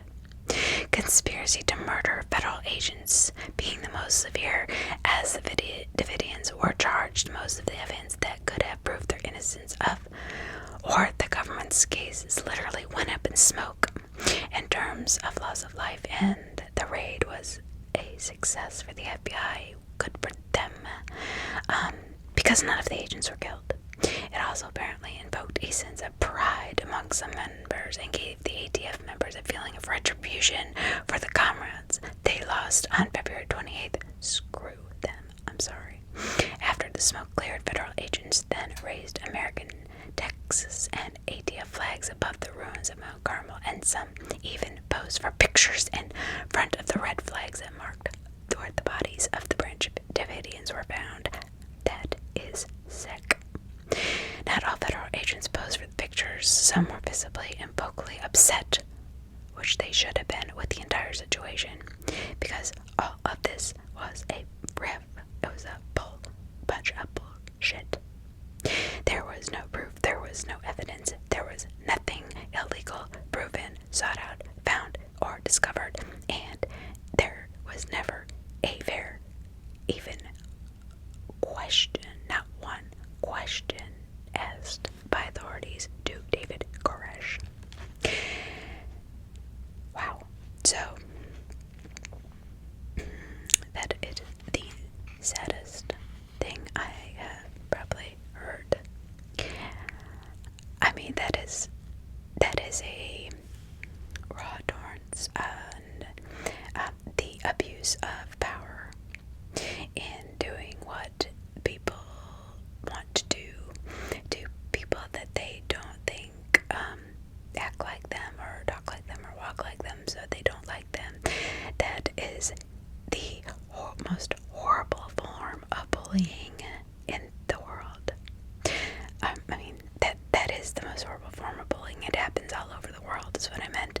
But here in the United States, we have things like our Bill of Rights and the Constitution to try to protect us, but obviously it means very little to so many agents,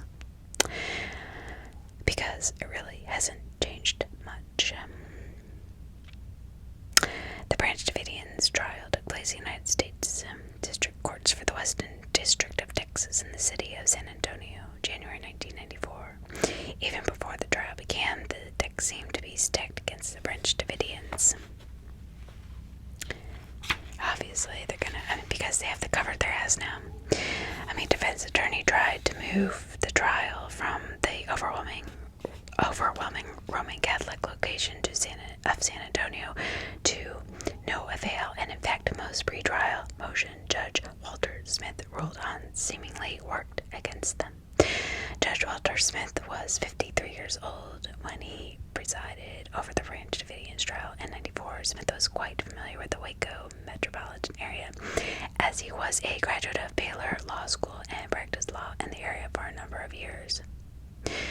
So he was familiar with the area. He thought of them as strange. That David's theories were strange and in a way, and their way of life odious. The several rulings he made before entering the Branch Davidian trial appeared to confirm his attitude. One of the first and most important pretrial motions made the defense attorney was to sever the cases into 14 separate trials instead of one. This actually is a common tactic used by defense attorneys when a group of defendants are charged with the same crime. Severing trial is beneficial to defense because, if guilty, some defendants are usually more culpable than others. Although jurors are instructed in a group trial that they can find some defendants guilty and others not. The process can be confusing. Often, the less culpable are still convicted and sentenced along with the ringleaders. So, along the presumed ringleaders was only David Koresh, and he was dead. Defense attorneys knew that some defendants, such as Paul Bata, who were not even at Mount Carmel during the siege, clearly had less to do with the situation than others. Also, since each defendant has his or her own attorney, severing the trials would make it more logically easier for the lawyers. The motion was denied. Judge Smith also denied defense subpoenas of ATF and FBI officers who the defense argued could help clear their defendants if questioned under oath. The defendants planned to ask the agents questions under oath pertaining to the lack of evidence that led to Koresh's arrest warrant, who fired first on February 28th, and how much CS gas was used on April 19th. Smith ruled that calling agents to the stand would possibly jeopardize their safety in any cases that they were currently working on, which is ridiculous because they just killed 78 people and 21 were children. Excuse me. So, as you can see, this did not go well. It never went well, and they basically murdered a bunch of innocent people. And so Smith learned of the case in the same district where an inconsistent verdict was allowed to stand, which meant that when he sentenced the defendants on June 17, 1994, he essentially found the Branch Davidians guilty of the conspiracy charge they were found not guilty of by the jury. He wrote, quote, "These defendants and other adult Branch Davidians engaged in a conspiracy to cause the deaths of federal agents. It was part of the beliefs of the Branch Davidians expressed and taught by their leader," unquote. Smith even added that it was the Davidians who shot the first shot on February 28th, a point that was never proven in court. So then it went to Congress and Supreme Court, and honestly, I mean, the days, the weeks that followed, I mean, it was just a circus. I remember this so well. And really, nobody won. Nobody won, and nobody will ever win. Basically, it made people more extremist, got more extreme. Timothy McVeigh became the Unabomber in 97, and he was sentenced to death because arguably McVeigh's bombing was the death knell of the militia movement, as it led to the series of raids and arrests by the government and forced the hobbyists to give up the movement, but also sent the more radical members underground, where they still exist today. So did this do anything? No. Was this legal? I don't think so. I think this was a sad, very sad,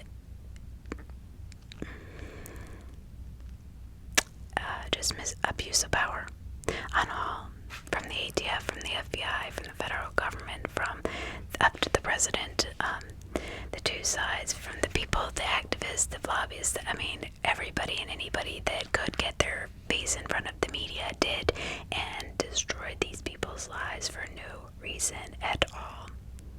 David Koresh was not a murderer. He was never proven to be a sex offender. He was never proven to own any illegal guns, sell drugs, take drugs, do drugs. He was a musician. He was a man who went and hung out with his buddies, who laughed, may have had more than one wife, which wasn't, and hasn't been ever really, illegal. I mean, it is illegal. It's not legal, but it's not, something that is, gone after in court.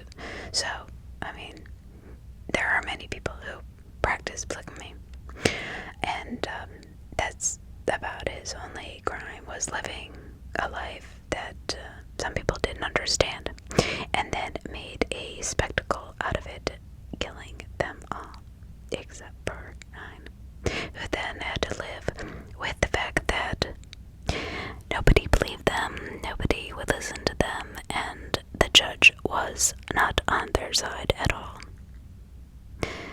How frustrating. How horrifying. And just, it's almost unbelievable in so many ways. I hope you enjoyed my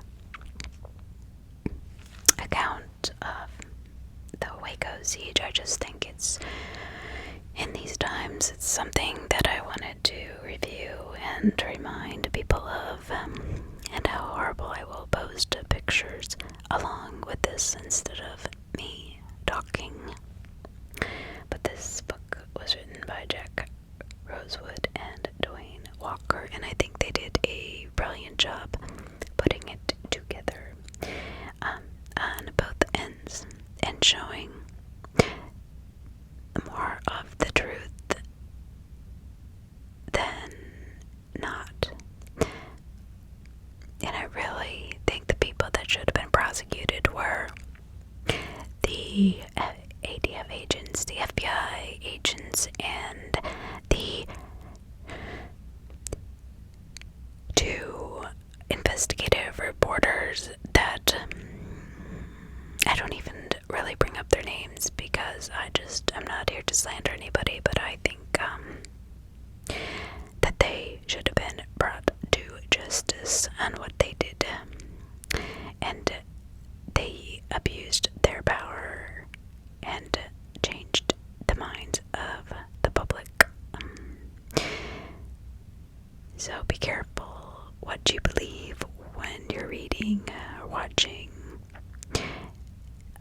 always remember there are three sides to every story. There's his side, her side, and always there's the truth. We will never know the truth because everybody has their own perspective. So keep that in mind. And love everybody. Love yourself. Be kind. Do not judge.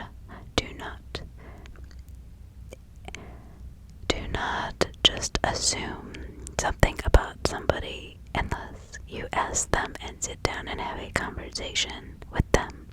Do not jump to conclusions. Be kind. Love yourself. And remember, smile. Tomorrow's a new day.